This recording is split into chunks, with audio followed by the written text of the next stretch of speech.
Jackson Podcast. I hope you guys enjoyed the first episode, the introduction to the Divorced Man book. I have Eric with me right now to further the conversation, and we're going to start with chapter 1.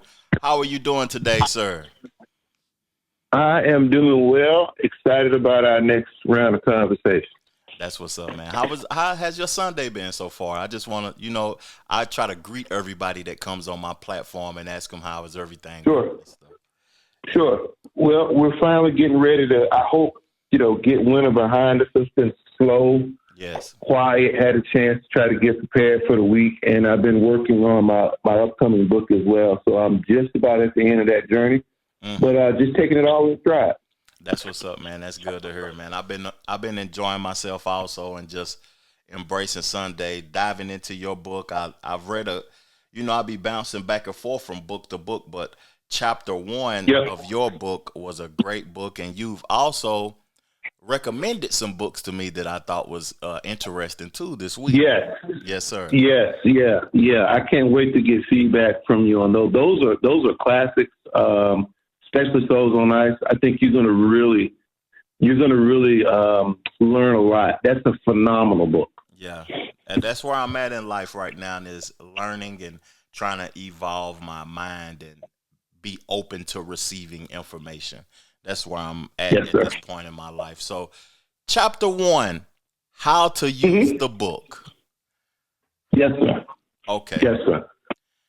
Why name it How to Use the Book? Let's go ahead and get on into it, sir.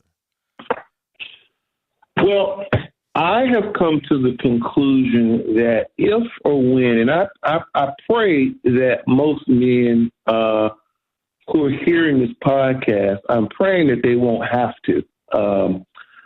A divorce is a process that I don't care who you talk to, you're never prepared for. Mm-hmm. And what I decided to do was to take the thinking out of trying to figure this out. I've given most of the men who, and again, I pray that they don't, but if they get into those situations, this is a ready-to hands-on guide on how to manage yourself and to manage the process. So I put in there about how to use this book. You've got to, a lot of people write and they give you opinions, but they don't tell you how you should use the book. So the book is kind of a guide about, hey, this is the experience that you're getting ready to go through. Utilize it, ask the appropriate questions to the appropriate people, and use this as a guide. Yeah. I like that because I'm married and I haven't been married multiple times or nothing, and I'm not saying anything is wrong with that, but yes, sir. I find this to be a necessary read because it's not like I'm bringing forth something to happen in my life or something that I want to happen in my life, but I find it very informational based upon reading your experiences and the things that you talk about in this book. And the first thing that caught my attention about this book was the disposable man theory. Yes, sir. I've heard about this before, and I've experienced this before also, but I want to hear your take on the disposable man theory. The disposable man theory is this concept that many years ago, before there was Western Hemisphere, before there's the United States, before there's anything that remotely looks like what we know today, I think that there was a meeting, and I'm using this in the metaphorical sense to try to capture it. Yeah. I think there was a meeting of some very interesting folks who got together and said, hey, here's how our society is going to work. Yeah. And while they were coming up with society, they came with the idea that in order for society to function and work, some guys are going to have to be disposed of. They're going to have to be able to take the loss for the team. And you can see that in different civilizations that have occurred. You can see it. Yeah. And I saw that, and I've been reading about how men are measured by their utility value. Mm-hmm. And once your utility value has no more of a function, then you're disposable. Can explain something to me? I never heard that term before. Utility value. Help me understand that. I'm sorry. That is a term that means that if you are usable, if you have certain skills, and again, I'm a sports guy, and I know you're a sports guy. Mm-hmm. If you have a usable skill set, you will always find a position on the field. You'll find a position whether you're playing baseball, football, basketball. If you have some good old fashioned usable skills, you will be able to be placed on a field. The day that you become hurt, the day that you become old, when you get older, when you are no longer what you used to be in terms of the skill set, the speed, the force, the might, the whatever, mm-hmm. then your utility value goes down. Yeah. Because there's always someone behind you that can replace you. That's true. I wonder if that. And I think. Go ahead. I'm sorry. I think that our society, unfortunately, sees fundamentally men in that capacity. I agree with that. Because if you're not of service to other people, they really don't even want you in their presence, period. No, they don't. Yeah. And the NFL is a great example of that, because there's always a guy coming out of college who's younger, mm-hmm. faster, hungry. Yeah. I just believe that our society is a mirror of those things. And when your utility value goes down in a marriage, mm-hmm. so do you. And that's the way women perceive men to be also. That's how they view them. If you're not able to do something for me, then I'm not receiving anything from you. It's really not, to some women, or probably majority of women, and I really only want to put a percentage on it because I don't know the percentage, and I don't know if it's been a study about the percentage of it, but that's a perception. Yeah. Love. That's a percentage. I wonder what's the percentage of that people put love first and not the utility value of a person. Because something I want to say, when you was talking, I could just hear the song by Bill Withers, "Use Me Till You Use Me Up." Yeah. And Bill wasn't kidding. He was not kidding. Yeah. Yeah, that's a great example.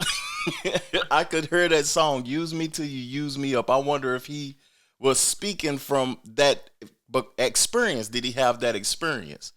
Because that's what it sounds like. I think so. Mm-hmm. I think so. And I think part of it is society, and part of it is, we take on this ownership of being a useful man, and we pride ourselves in being able to get up on Saturday mornings and go cut the yard and go, trim the edges. I mean, I think there is some value that we place on it as well. Mm-hmm. However, on the other side of that, when our value is depleted, when we no longer serve a purpose, there's always someone willing to step up and do the job that you can't do anymore. Now, I want to ask you a question. How important do you think it is for a man to be knowledgeable about himself, what he will and will not accept before he makes that lifetime commitment with a woman? I think that's an incredible, bold, broad statement that you made.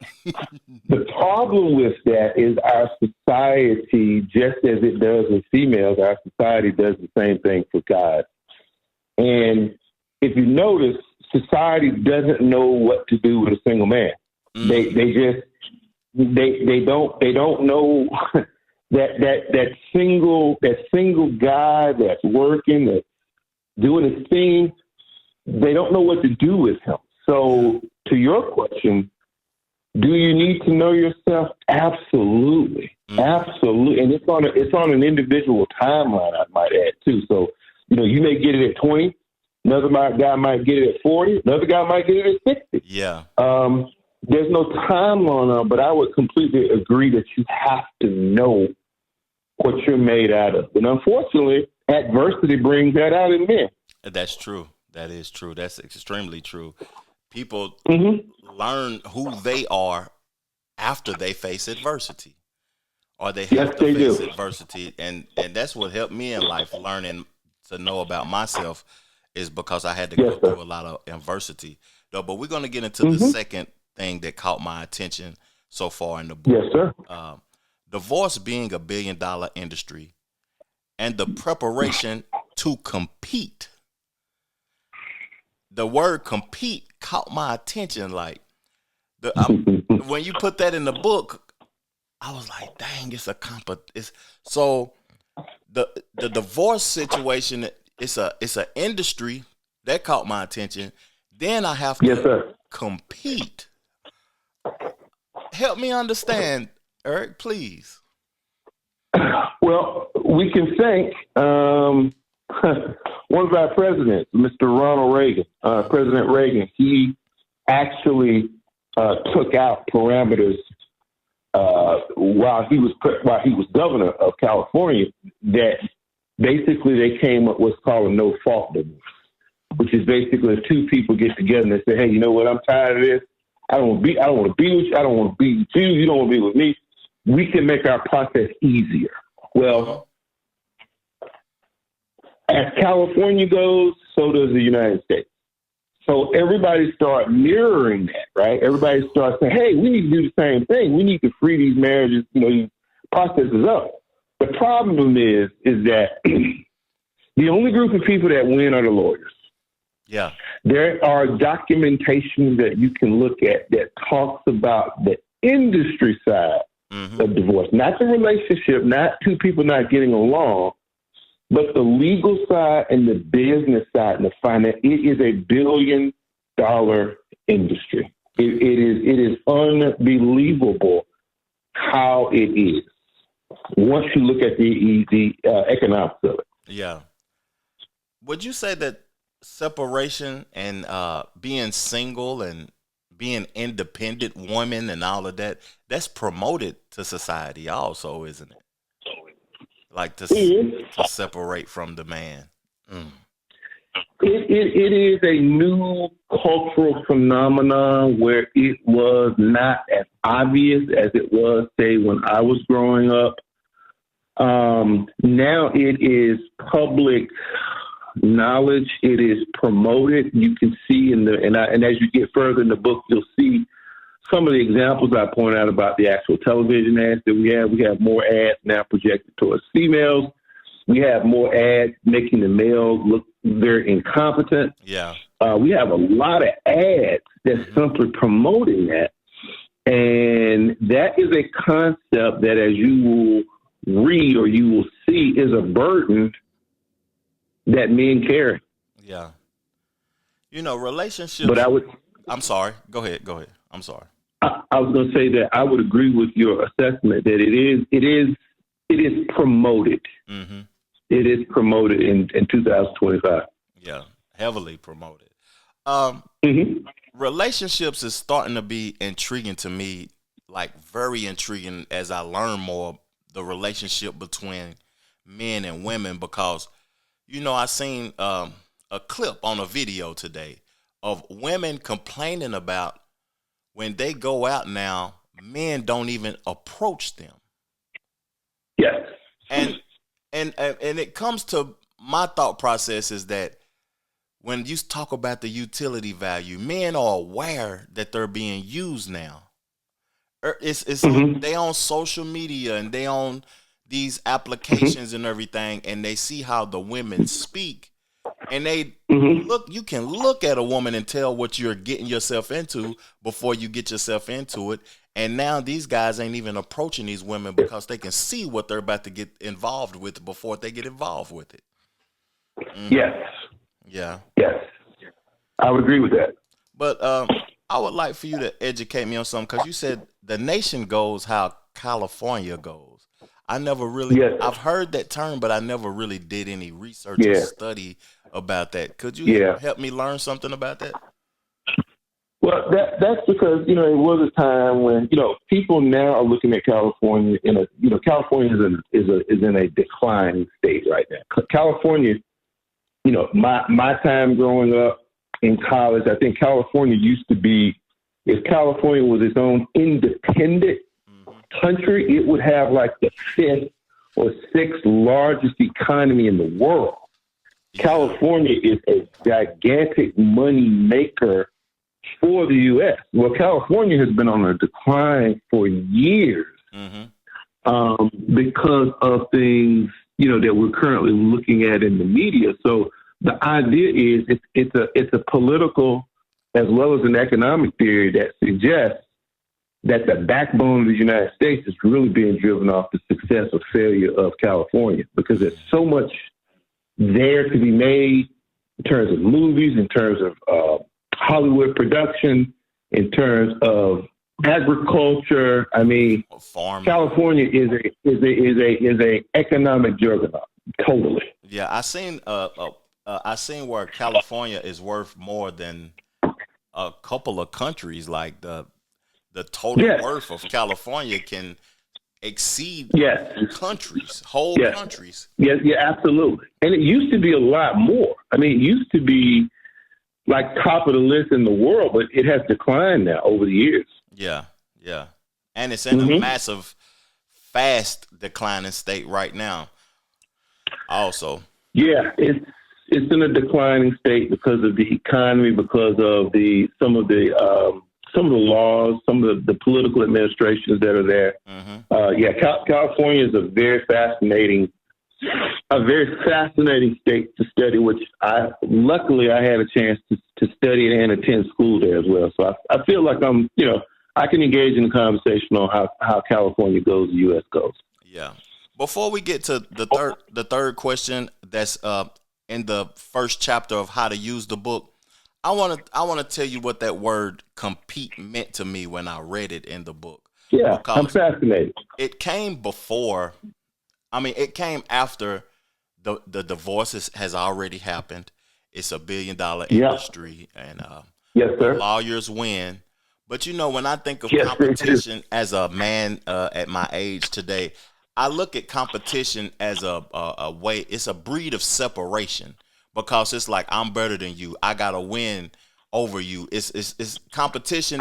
Somebody has to win and somebody has to lose if we are competing. Yes, sir. And that word stuck out to me, because I really don't want to compete with my wife. But at the time that the competition starts to happen, we already separated. That caught my attention, like really caught my attention. Well, you've taken it on the relationship side. I kind of wrote it with the idea around the necessity to compete around getting the necessary resources that's required to complete the divorce. Yeah. Okay. Because it takes a lot. It's a lot of guys just think, I'm gonna let the lawyer handle it. That's what I paid him for. A lot of guys had it. Well, I'll let the lawyer handle it. If you let the lawyer handle it, you're gonna pay maybe 2 to 3 times more than you need to. They have to be managed. Yeah. But you don't want to compete against another person. You don't want to necessarily try to compete. What you're trying to compete about, how do I make sure I'm getting the most resources to take care of what I got to take care of, which you'll see in a moment. To finalize what needs to, what has to happen in the relation. I understand. What has to happen, the business aspect of it. Yeah, I understand.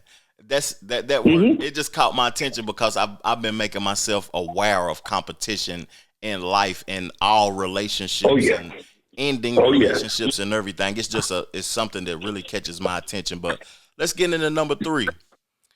Yes, sir. When I say these terms, toxic masculinity, mansplaining, happy wife, happy life, what comes to mind? Those are terms that I heard growing up, and those are terms that I heard recently, that all attempt to define the behavior of a man. Mm-hmm. Now, when you talk about, and it's a popular term, to me, toxic masculinity is just bad behavior in general. It has nothing to do with the gender. Yeah. It has everything to do with the person either buying into stereotypes that they think they're supposed to do because they are a man, or it's just bad behavior. It's just literally bad behavior. Mansplaining, this concept that you get a man and woman together and the man's just talking and he's trying to explain. He's mansplaining, which I find pretty hilarious. It used to be just a guy was giving his opinion. Yeah. Happy wife, happy life. How many times have you heard that growing up?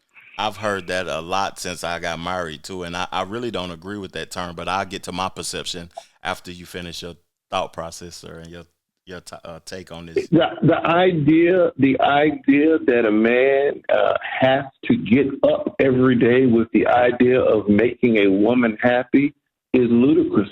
It is destructive. It is again, it's someone trying to define the behavior of a man. And the only one that can define the behavior of a man is a man. Yeah.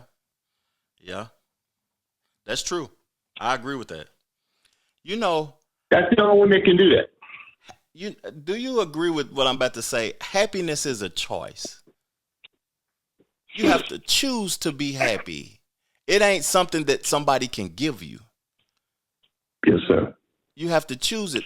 I think a lot of women don't understand that you have to give them something to be happy. They have to have an intangible, to something they can touch to be happy. They don't just choose it. And that's something that's hard for certain men to deal with because they feel like they bring the happiness to the woman. If you consistently have to bring the happiness to the woman, then eventually you're going to fail. She has to know that you have to choose to be happy. I can't force give you happiness all the time. That's weird to be happy wife, happy life. It's destructive beyond words. And I will say when we get later, and you will see a study that I think you and I have talked about, that talked about the number one reason for divorce. I think your perspective is probably the perspective that someone needs to tell a lot of individuals who say, hey, why am I not happy? Did I go looking for this person to do it, or I might look for this car to do it, or I might look for this vacation to do it. People are looking externally for this concept called happiness. I like that. And perhaps happiness is actually derived from internal. Yeah. I think there are some validity to that. The challenge is how do we redirect the media's perception of happiness is when you go marry this particular person who looks like this, or when you can go on this trip, or when you can acquire this car or this property. That's what we're competing against. It's how do we compete against that voice? The programming. Yes, sir.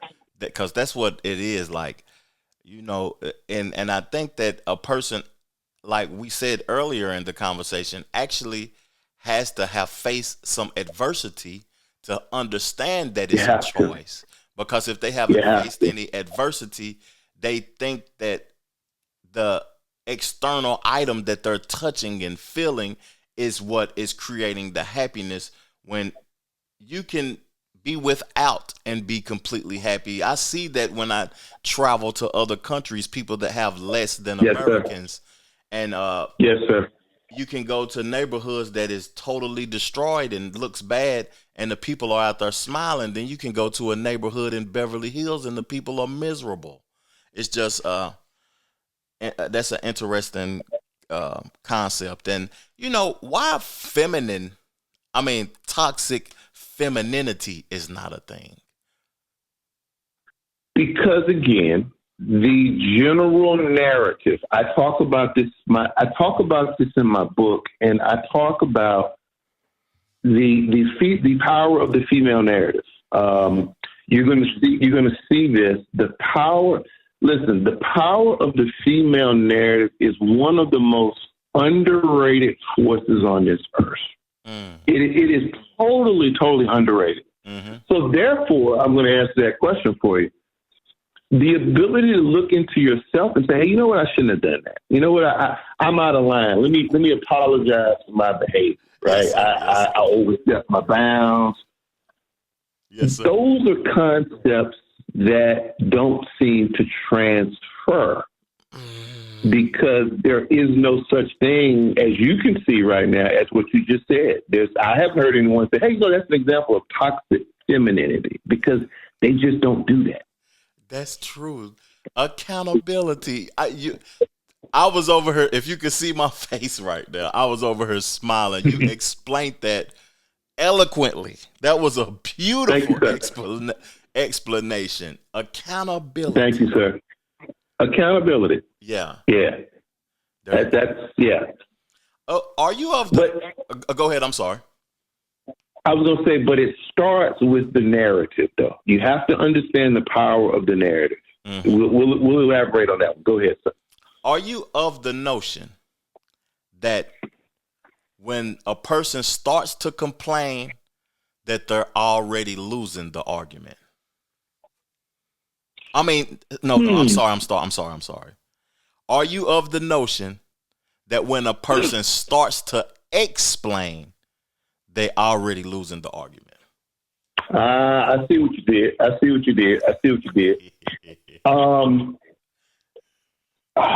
Yes and no. Mm-hmm. Yes and no. Okay. In my line of work, I'm explaining details and facts to young adults, high school students. I'm constantly explaining things to them on a regular basis, like all day long. I'm explaining. Mm-hmm. If I'm in a relationship with a person, it could be a family member, it could be, wife, girlfriend, significant other. If I find myself having to do that a lot, then that's when what we talked about earlier comes into place, where you and I agree with you, you are suddenly having to defend yourself. Yeah. You're trying to explain, well, why did you do this but didn't do that? Yeah. And if that's consistent, it can become extraordinarily irritating. Yeah. Wow. I like that. A lot of people talk about explanation. Females, now I'm thinking about accountability. If they was holding themselves accountable, you wouldn't have to give different scenarios of how what you're doing is not right. You wouldn't have to explain in different multiple scenarios and give them to try to get them to understand your perspective of why you disagree or why you agree with what they're saying, even though it might not be a disagreement or an agreement situation. But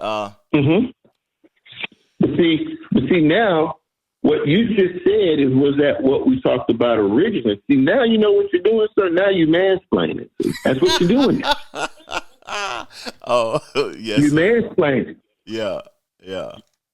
That's true. I like how you wove those two together. That was brilliant. I like how you did that. I tried my best, man, because I wanted to make sure that we talked about toxic masculinity, toxic femininity, mansplaining, and happy wife, happy life. And I feel like men need to be happy also, so it could be men have to be happy. A happy us, happy life. You can't single her out just one people or whatever. But and before we move on, I want to make sure that you are aware of. I'm not saying that men get to do things that's criminal. Men get to harass women. Men get to demean. No. Those are inappropriate behavior, right? Those are actually signs of insecurity. Okay. In the male species, but that they're not a sign of strength; they're a sign of weakness. But you cannot. I do not believe. I've had countless arguments with other females. I don't believe that men biologically or genetically toxic. I don't believe that. Me neither. I don't neither, and I don't think that men just, the perception of men. All men cheat, and all men are dogs, and all of that old type. I hear it all the time. I don't agree with that. I really don't agree with that Yeah. either. Yeah. Moving along in the conversation, the voiceless man in the divorce industry.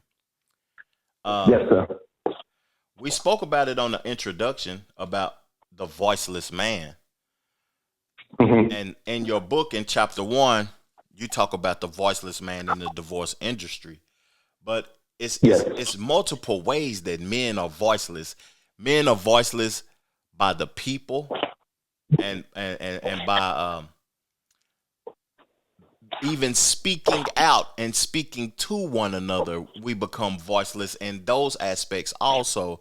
But I want you to help the viewers and the listeners understand when they purchase the book what you meant by the voiceless man in the divorce industry. What I am suggesting that regardless of the individual that you're going up against, whether it is your judge, whether it's your attorney, whether it is a researcher, it doesn't really matter. Mm-hmm. The entire divorce industry has been written from the female perspective. The entire industry. There are few men who actually are in that space. Because, again, it goes back to what I said earlier. This is coming from the power of the narrative. Mm-hmm. The narrative has to be a certain way. If not, the system, the industry that we talked about earlier, it doesn't work. Mm-hmm. And I use the word burden. The men have a burden of divorce. There's a burden. Yeah. That once you go through, there's a burden that's placed on you. Mm-hmm. They just don't have a voice. There's not enough books written. I don't see enough podcasting about it. I don't see enough mainstream television shows. I don't see anyone going on to The View and challenging the ladies on The View about their perspective and having a man's perspective. I don't see any of that. You know why? Why you say that?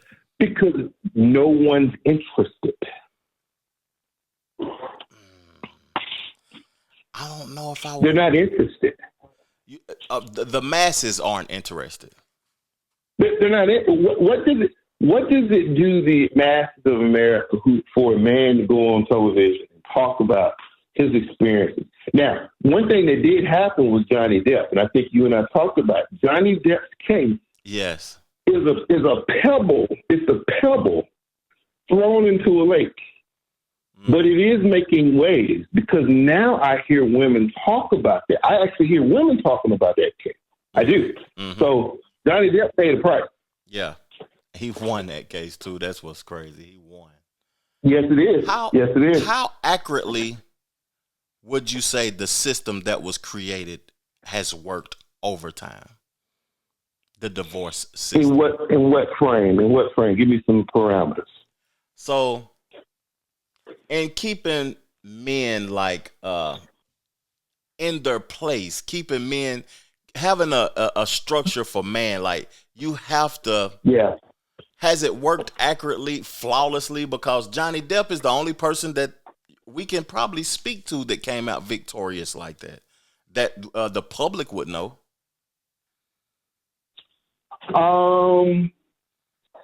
You know what? That unto itself is a research-based question because it depends on how you want to define it, right? Yeah. If you're looking for justice and if you're looking for something that's equitable, which is really hard for courts to do, by the way, it's really, really hard for courts to administer this concept called equality, whether that would be criminal or civil. Mm-hmm. I would say that for many, many, many years, men have always taken the short end of that because there are men who are paying child support for children that they did not father. Yeah. There are men who are paying alimony and who are paying child support that's totally out of proportion of their income means. Mm-hmm. There are incredible stories that simply just doesn't make it to the mainstream news because no one wants to talk about it. That's true. I agree. It's just not interesting. It's just not interesting. The man takes the L. He takes the loss, and he will. I really never seen a man win anything. Like he lose the home, lose the finances. He might have to pay Well, if he done bought her a car or whatever. He still has to pay for the car even after the divorce because he went in paying for it.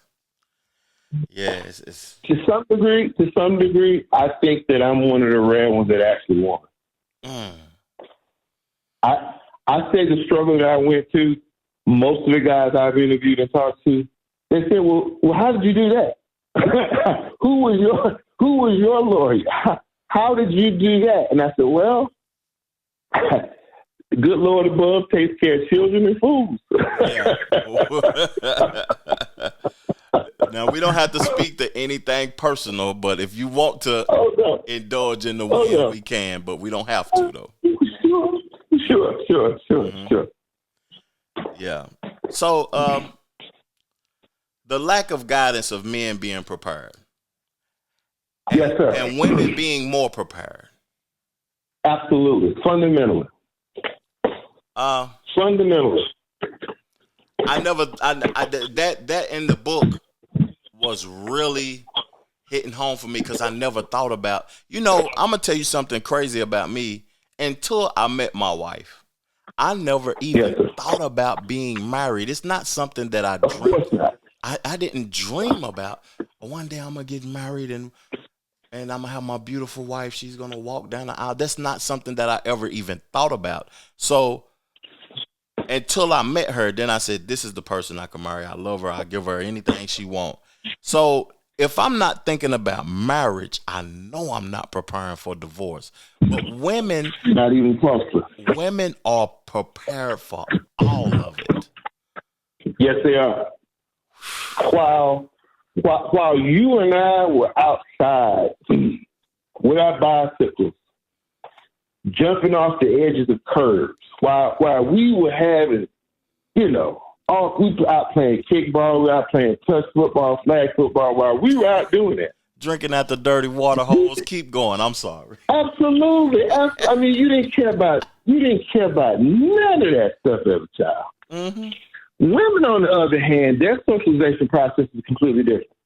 They were talking about place settings, tea parties, how to dress, what to wear. Mm-hmm. They have such an advantage on the average man that it's not even comparable. It really is not.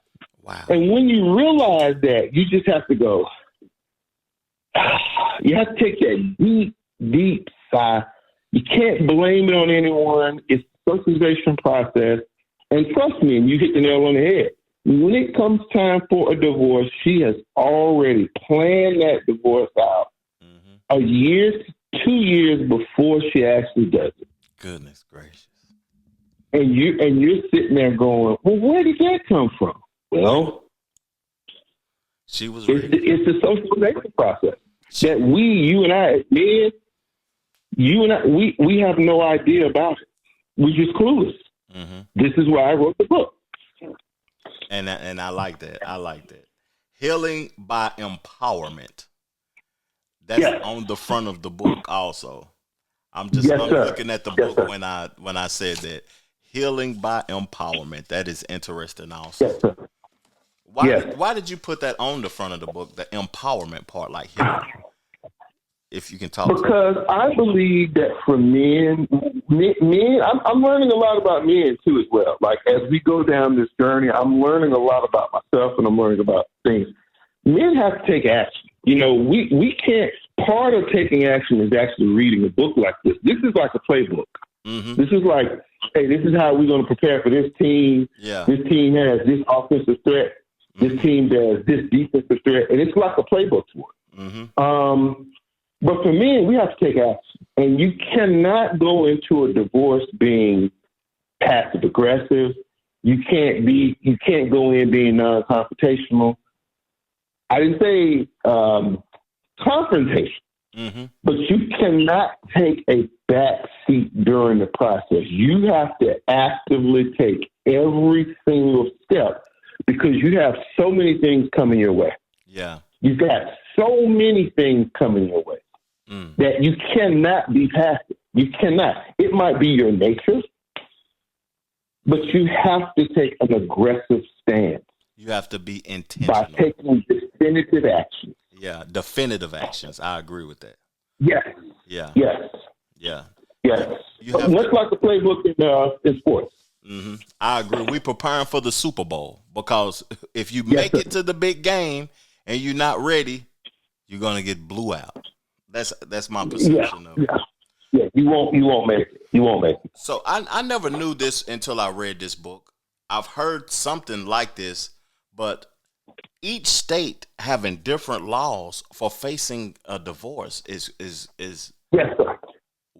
why wouldn't they Yes, have sir.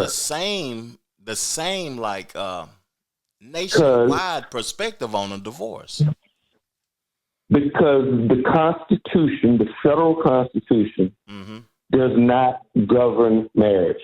States, that's the state's rights power. They have the authority to determine when a person can get married, and they also have the ability to determine when a person can get a divorce. In the state of Maryland, where my divorce occurred, you have to be separated a year and a day before you can actually start the actual litigation. Wow. Now, they have changed that. They have changed that because they think it's an outdated, archaic style, but it is one of the criteria that you have to do. State of Georgia, you could get a divorce in almost 60 days. Yeah. So it literally depends upon where you are. I don't know the laws of my research didn't cover specifically, but I did come across the fact that every state does it totally differently. I'm gonna have to research that on state to state what the process of separation is, because that is interesting, and I think people that's listening to this episode also need to be knowledgeable about the location that they're at and understand what they may have to face before they even have to face it. Yes, sir. By researching Yes, sir. by listening to the playbook. Yes, sir. Yes, sir. That's golden wisdom. I think child support has something like that also. It's a state by state instances. I'm not sure, but it is. Yeah. Well, the calculation, the way you I was absolutely shocked by that. Because I was thinking one thing, and one of the positive things that my lawyer did do, and I have a lot to say about lawyers and why they are so important. I think most of us don't know how to pick a lawyer. I think we don't know how to effectively choose a lawyer. But one of the positive things that my lawyer did, she actually explained to me how the state actually calculates. And I'm like, oh, wow, I would have never, ever guessed that. It's like a mathematical equation. I want to piggyback off something that you said about how to pick a lawyer, because I've not in the divorce realm or whatever though, but I want to speak about something that I realize with lawyers. You have to be knowing what you want to get done before you hire them. You can't hire them on a hope. That's what I think. A hope and a prayer. That's what we all do. That's what we all do. Hire them hoping and praying that they're capable of doing something.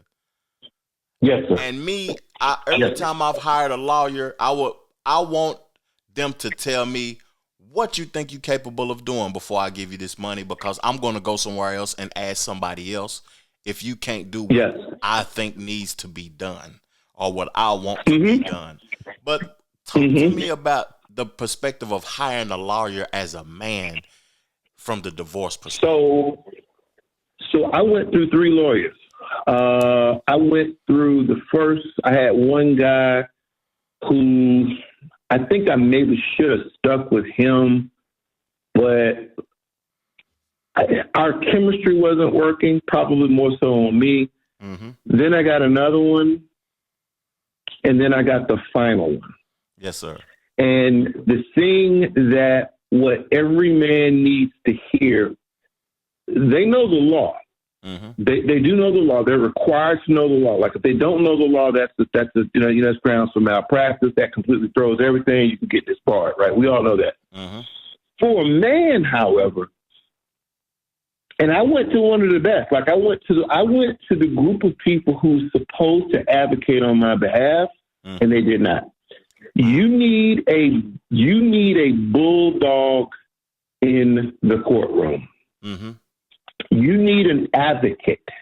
You need someone who is able to do the work of advocating for your perspective as a man. Yeah. The judge may block it. The judge may discount it. I understand the lawyer doesn't want to make him or herself vulnerable because that's what you're ultimately doing. But you need an advocate. You don't need you do need a legal scholar. You do, but you also need an advocate. And I didn't have an advocate. And by the time I found out I didn't have an advocate, it was too late. You need somebody that's going to speak to the man, speak about the male experience and humanize you, basically. Absolutely. You don't need to be a man to do it. I think typically men will do it. I do think that. Yeah. And I think a woman does have the capacity to do it. Unfortunately, the one that I chose, she chose not to do that. Oh. Which ultimately hurt. It ultimately hurt my case and my claim. Mm-hmm. Because when I was standing there, I didn't have an advocate. And I found out at that point I didn't have an advocate. Yeah. Dang, and it was too late at that time. It's too late at that point. Man.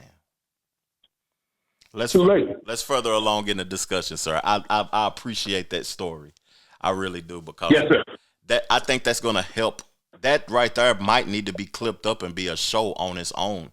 How to pick a law. That's in one of the topics. That's a legendary conversation and back and forth right there. Now, yes, sir. Seeking help post-divorce. Yes. And the comparison to the Alcohol Anonymous meetings, it was interesting speaking to the mental and physical effects of a divorce in the book. The physical really caught me because I expect a mental effect, but the physical really tripped me out, and the comparison to the Alcohol Anonymous meetings. Mm-hmm. The reason I put that in is because, number one, I experienced the physical, the mental, the spiritual. I experienced them all. Mm-hmm. And when I came up out of that, I had just completed work, just completed a lot of writing, completed my degree. I decided to further that by saying, for a lot of men, it's like having suffered abuse from alcohol, which is, in order for a man or a woman to accept the fact that they are a victim of it, they have to admit it. Yeah. Most men are going to go through a divorce trying to be Hulk Hogan, trying to be Macho Man Randy Savage. And that's not going to happen. That's not going to help them, because their future relationships down the line, you've got all this baggage that you got to unpack. Mm-hmm. So the power of AA is the fact that people can talk about their experiences. When you get to your turn, you can choose or not to choose to speak. Your silence says something just as your words. So I'm advocating for men, do not fool yourself. Do not think that you're just going to go through this. It's a procedure. I don't care how hard you are. I don't care anything. When you go through this process, you need to check in with a mental health therapist. Someone, I prefer a man, but I fortunately got a female who really spoke my language, mm-hmm. to get your mental part back on track. Yeah, that's interesting to me too, because when you're alone, you have a totally different life than you did when you was in a relationship with somebody. Totally different. And you have to get back in alignment with the schedule of what you need to do and what you're doing for yourself, instead of waking up daily thinking about you and someone else. That is interesting. I can't even imagine or fathom like the physical health aspect that it would have, because I haven't experienced it, but I can imagine. wait until you get to the end of the book when you see the Forbes report. They did a Forbes report, did a report on the physical aspect of men and women who go through. I don't want to spoil it for you, but Forbes did do a wonderful study on the physical and mental effects of divorce on people's health. You know what's crazy? I noticed this is off topic about marriage, but it's like in a boyfriend and girlfriend relationship, something that I noticed. Yes, sir. When people break up, most people go to the gym for healing. Yeah. I see a lot of people totally transform physically. They start working out and working the frustration out of themselves, getting different haircuts, and 6 months down the line after a breakup, the person look like a totally different person. That is true. And it seems like that's how certain people attempt to heal. But comparing it to an AA meeting, that was interesting. And we spoke about this earlier throughout the week, that a person don't even have to speak and still can be receiving the information. That's the beauty of it. Yeah. That's the beauty. That's the absolute divine beauty of it. Which is what, again, I can't stress it enough. Do not underestimate yourself. Yeah. Fortunately for me, I was able to find a great person to build a relationship with, and she helped me get to a better space. And I absolutely am eternally grateful. That's what's up. To have met someone like her. That's what's up. That's what's up, man. I agree. I think people should, get mental health and they should work on their physical health also after a breakup, and during the relationship also stay focused on health also, because I try my best on a daily basis though. But my last question, Eric, we've been on, we done did our thing on this episode. I didn't think it was going to last this long, but we done our thing. My last question for the chapter 1, I recently did a podcast on the male loneliness epidemic and the things that men shared on that episode.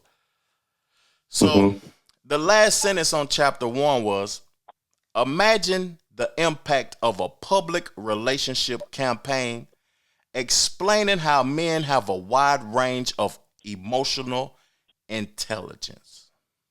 Yes, sir. Let's speak to the emotional intelligence part and the impact that it would have if a public campaign was just promoted about the emotional intelligence of men.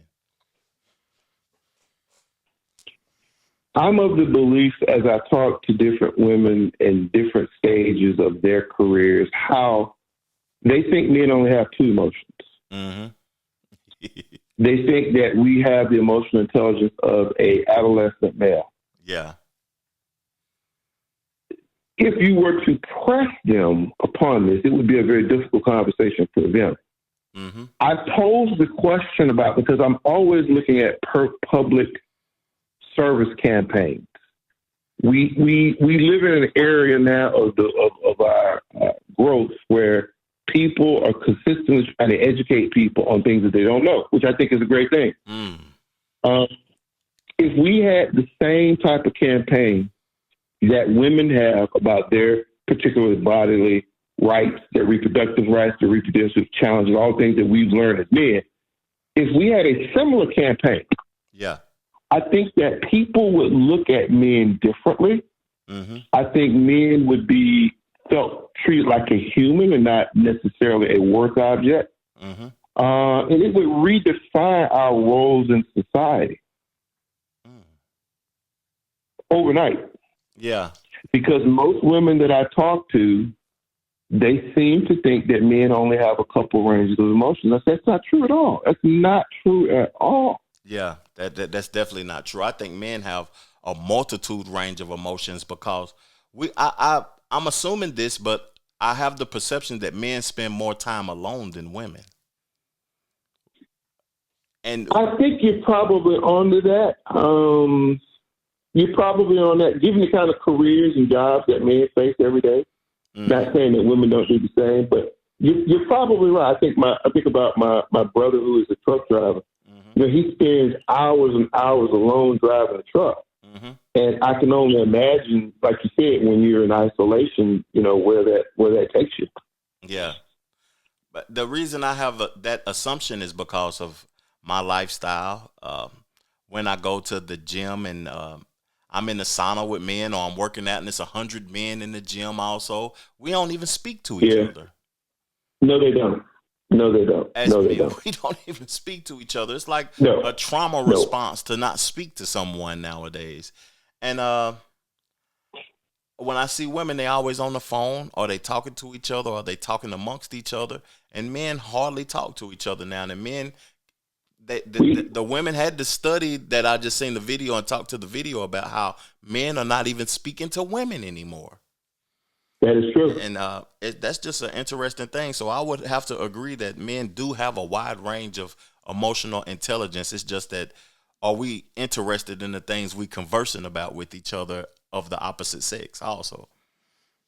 That's where the education part, that's why a podcast like this is so important. That's why it's, you know, it's on the leading edge around these conversations, because we're going through an explosion right now around understanding these concepts that, you know, no one talked about it when I was, you know, 20, 30 years of age. Men just kind of, you know, did what we had to do. Yeah. But that's why podcasts like these are important. That's why books like these are important. Because, again, and I can't say it enough, I do not believe that genetically speaking that men are predisposed to more destructive, more dangerous, more whatever behavior than women. I completely disagree with that. I think, again, it goes back, the power of the female narrative, once you open your eyes to it, you will understand whether you want to live up to that narrative or do you really want to break off from that. That's a choice that only a man can make. Do you want to live up to the female narrative? God, that was or do you want to break away and just be on your own and be okay with that? Because that narrative is a real powerful narrative. It's an incredibly powerful narrative. Yes, sir. And in our lifetime, I don't see it doing nothing but evolving. I don't even see it going anywhere. I see it evolving. My opinion. Podcasts like this, hey, you're kicking the can down the road until something happens. And that's right, man. I appreciate your time. This is chapter 1 to the Divorce Man Conversation, and I'm looking forward to discussing chapter 2 next weekend. This was chapter 1, guys. Go purchase the book. Also, I'm going to leave a link in the description for y'all to be able to go purchase the book. This was chapter 1, how to use a book. Do you have anything to say in closing to this episode, Eric? I want to thank you for setting it up and giving some really, really great questions that, you know, as I think about them, I say, hey, these are some really good questions, and these are just where we start. And I would encourage any man who is facing this topic to be open with it, be realistic about it, and get the proper help that's required, because this is a gigantic undertaking that you're taking on. Thank you, sir. Mm-hmm. Stay on the line. I want to converse further along after the episode is over. I appreciate you. Appreciate you as well. Yes, sir.